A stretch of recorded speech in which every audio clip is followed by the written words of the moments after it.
Everyone, আসসালামু আলাইকুম। চলে আসলাম নতুন একটা দিনে, নতুন সকালে। তো আমার ব্লগটা সকাল সকালে আমি শুরু করছি।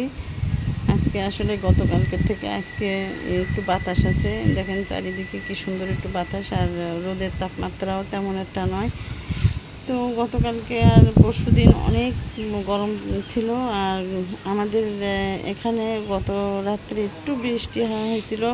আসলে আমাদের জেলাতে বৃষ্টি বেশি একটা হচ্ছে না এবছর, কেন জানি না। তো যাই হোক, আল্লাহর রহমতে আর কি, আল্লাহ যেভাবে রাখছে ভালোই আছি আর কি। তো বাতাস হচ্ছে, এলোমেলো বাতাস। তো চলে আসলাম আমি, তো সকাল সকাল চলে আসলাম রান্না করতে। তো আমার ডিম ভাজতেছি, আর হচ্ছে সকালবেলায় গরম ভাত করেছি, আজকে আর রুটি করিনি। আর ভর্তা আছে, ডিম ভাজতেছি। আর প্রতিদিন আমি হচ্ছে তো আমার প্রতিদিনই প্রায় ডাল লাগে, ডালটা আমার প্রতিদিন রান্না করতে হয়, আজকেও তার ব্যতিক্রম নয়। তো সকালবেলায় উঠে ডাল সিদ্ধ করে দিয়ে দিয়েছি, আর রাইস কুকারে ভাত দিয়ে দিয়েছিলাম।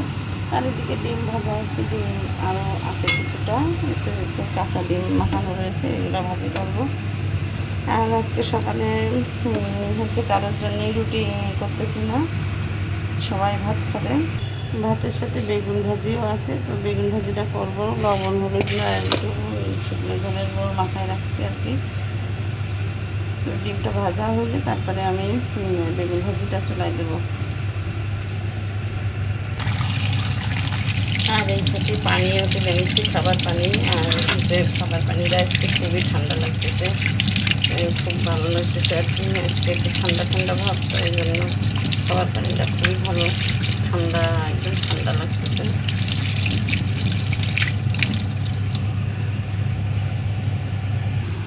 তো ফাইনালি আমার ডিম ভাজা হয়ে গেল। এখন আমি হচ্ছে বেগুনগুলো ভেজে নেব। তো ডিম ভাজিটা হয়ে গেছে।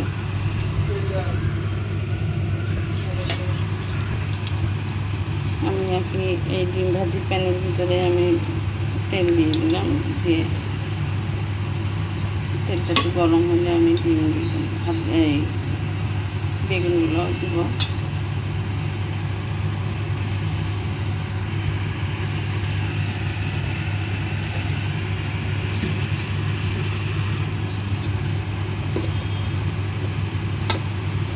একটা করে বেগুন দিয়ে দিচ্ছি।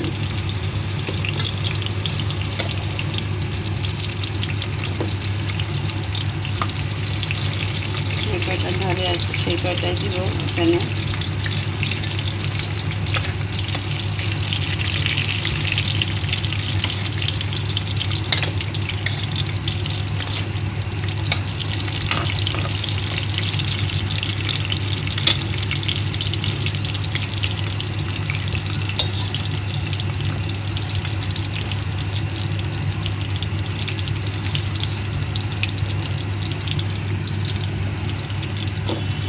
আমার দিয়ে হয়ে গেছে, এখন বেগুনটা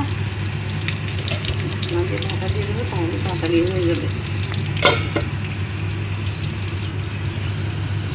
এবার বেগুন ভাজিটা আবার উল্টা দিব।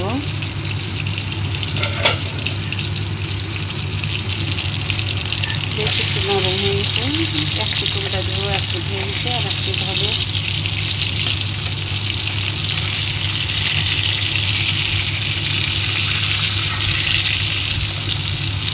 বেশ নরম হয়ে গেছে আমার বেগুন ভাজিটা।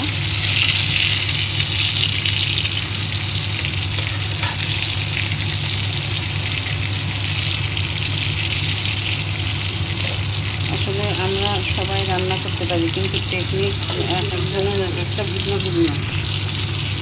যে বেগুনে একদম সাথে সাথে বেগুনটা ধুয়ে তারপরে একটু গুঁড়া মশলাগুলো মাখাইয়ে ভাজি করলে সেই বেগুনটা শক্ত হয়ে যায়। আর একটু আপনি যদি হচ্ছে লবণ হলুদ একটু মরিচের গুঁড়া মাখাই নিয়ে একটু 10 মিনিট মতো রেখে তারপরে সেই বেগুনটা ভাজি করেন, আর ঢাকা দিয়ে দিয়ে ভাজি করলে খুব দ্রুত ভাজিটা হয়ে যায়। আবার এদিকে যে বেগুনটা অনেক মানে মোলাম হয়ে যায়। এদিকে একটু মশলা বাটার দরকার, তো আমি এখানে পেঁয়াজ আর রসুন বেটে নিয়েছি ব্লেন্ডার করে নিয়েছি, আর এখানে হচ্ছে একটু আদা ব্লেন্ডার করে নিয়েছি।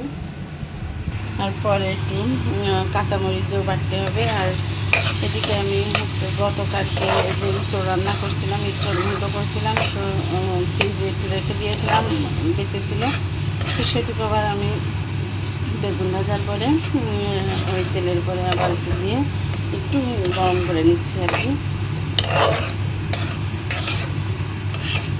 তো আমার এই ইঁচড় রান্না, ইঁচড়টা গরম হয়ে গেছে, এখন আমি তরকারি চড়াই দেবো।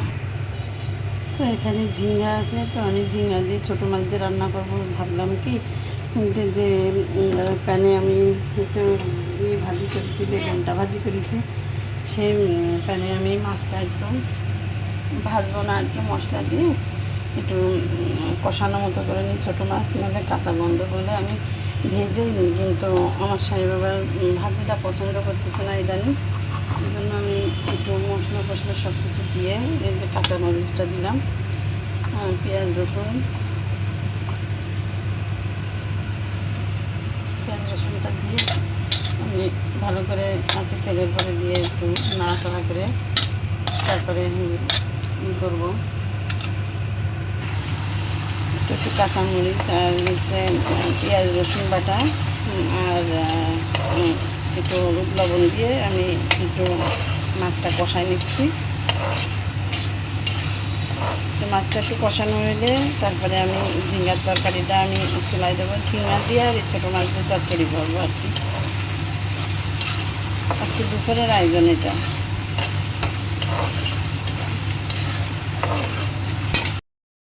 এই তো আলহামদুলিল্লাহ আমার ছোটো মাছের চচ্চড়ি ঝিঙ্গা দিয়ে তো এটা হয়ে গেছে। তো সন্ধ্যার নাস্তার জন্য খেজুরের রসটা হচ্ছে ফ্রিজে ছিল, ফ্রিজটা পরিষ্কার করতে হবে। তো এই তো আমার রসটা যে এখানে, আর কিছু রস দিয়ে চাউলটা সিদ্ধ করে নিয়েছি প্রেশার কুকারে, তো দেখেন। তো এটা গরম, ঢাকনাটা খোলা যাচ্ছে না। আর একটু রান্নাটা প্রায় হয়ে গেল, এই মাংসটা রান্না করলে হয়ে যাবে। আর মনে হয় আগামীকাল আর পরশু রোজা থাকতে হবে, সামনে আমাদের ঈদ। তো 9টা রোজাও কেউ থাকে, 10টা রোজাও থাকে কেউ, আর একটা রোজাও কেউ থাকে। তো আমরা থাকবো কালকে থেকে রোজা। তো এই পর্যন্ত আমার দুপুরের আগ পর্যন্ত যে ব্যস্তময় সময় আপনাদের সাথে একটু শেয়ার করলাম। তো আমার ভিডিওগুলো যদি ভালো লেগে থাকে তাহলে লাইক কমেন্ট আর সাবস্ক্রাইব করে আমার সাথে থাকবেন। ইচ্ছা আছে অনেক দূর যাওয়ার, আপনাদের ভালোবাসা ইনশাল্লাহ অনেক দূর যেতে পারবো। তো সবাই ভালো থাকবেন, সুস্থ থাকবেন, আমার পরিবারের জন্য দোয়া করবেন। আল্লাহ হাফেজ।